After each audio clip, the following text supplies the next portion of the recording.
Hey guys, welcome to the vlog. Today what we're going to focus on is a men's haircut, and the cool thing about today's cut is that there's not really any disconnection, so it's a very versatile cut that you can do multiple times in the salon. This is the cut that we're doing today. We're focusing on a men's business type haircut.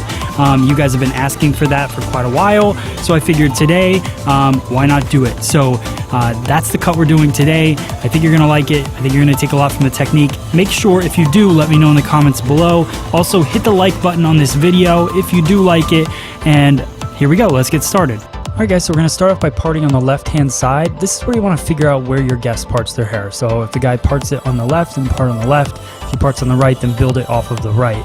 We're going to create a triangle section on the top going from back mid-crown down to just below the recession point of the head. And I'm going to create a small triangle on the opposite side just below the part, which will give me a little bit of that weight that I can play with later. So you can see that little triangle there. There's the bigger triangle line coming across the head. Now I'm going to go in and prep the hair for clipper cutting. I like to do this with a comb, a blow dryer, and just go through and smooth the hair out in the direction that I want to cut it. So this, I want to work the hair kind of back off of the face, so I blow dry it that way.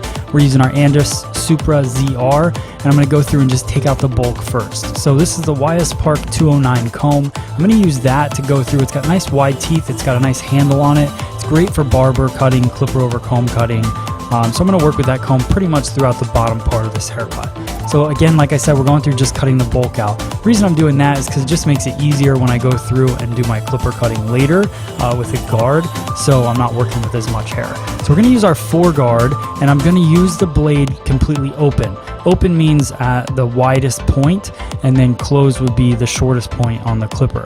So I'm going to go through, I'm going to do a scooping motion. You can see that I follow the head shape a little bit, and then I allow the curve of the head to kind of be where I pull that clipper out. What that's going to do is give me more of a graduated feel, give me a little extra length around the corner, around the parietal ridge area, and it starts to build that weight line. Now you want to decide how much of a weight line you want to have based on what type of cut you're going for with your guy. This one, I don't want to have an extreme weight line, and that's why I have those the top sectioned off, because that's going to be where the majority of my weight line is. So I just run that clipper up, build the weight line slightly, and then I'm going to build into it later on. So watch the clipper as it goes up, and this is the angle I'm going to show you with the comb that I'm taking with the clipper. So I go up into the hair, and then I ride that crown out. What that's going to do is give me extra weight in the back, which I'm going to cut later on in the cut to kind of blend it in. But I like having that little bit of extra weight in the back. It gives me a nice shape on my men's cuts. So just a nice little tip there for you guys. Now I'm going to work the opposite side. What I would normally do is ask my guest or the guy in my chair, does he like that length, before I move on to the opposite side.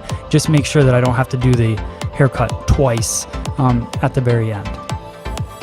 So just finishing up, you can see that angle, just making sure that you keep that clipper running up the head and then out, which is going to build up the weight right around the crown.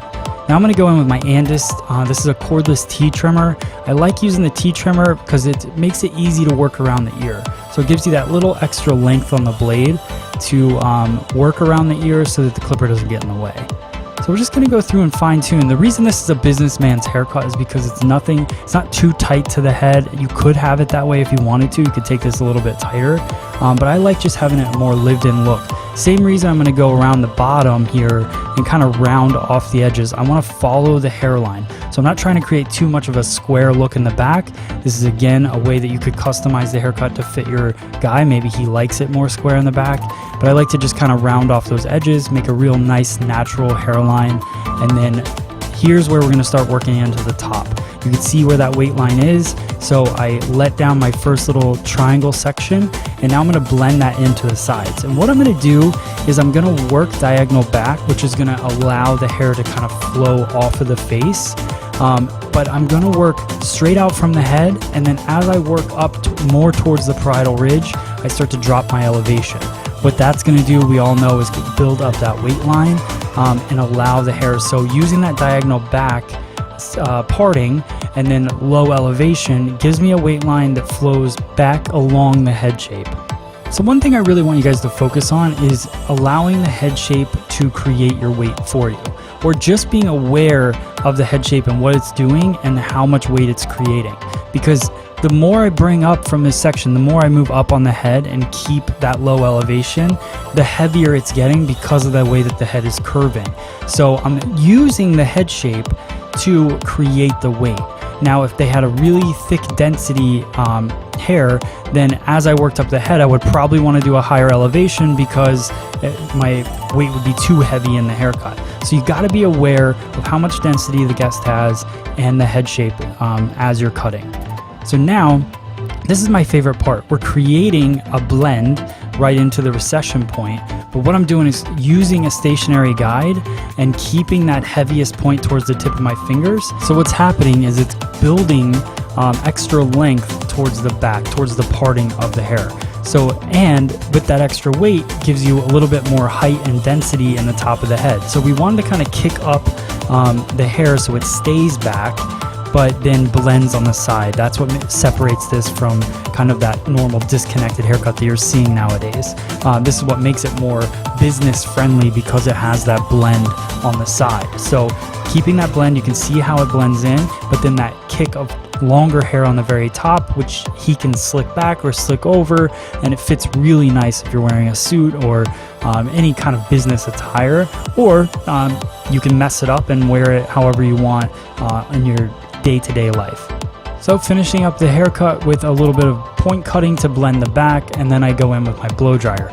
Now, a lot of guys don't use a blow dryer, but I'm telling you now, if you're not a hairdresser and you're watching this, trying to get ideas for your next haircut at the salon or the barber shop, blow drying is the key to creating your style.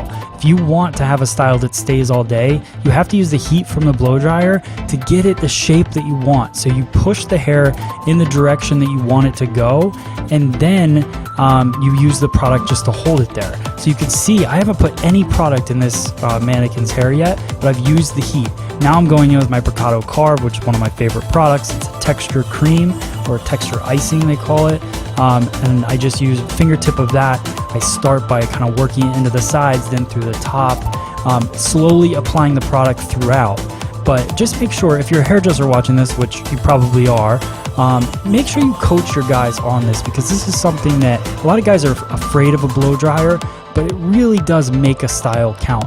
And those of you that are looking to get good Instagram photos and things like that, blow drying it exactly where you want it, then applying the product is the key to getting that good picture. The finishing touches are what it's all about, and those little details. I use the Bricato Maximum Hold Hairspray to get my final look in there and to hold it all day. And that is the haircut. Hope you guys enjoy it. Let me know what you think.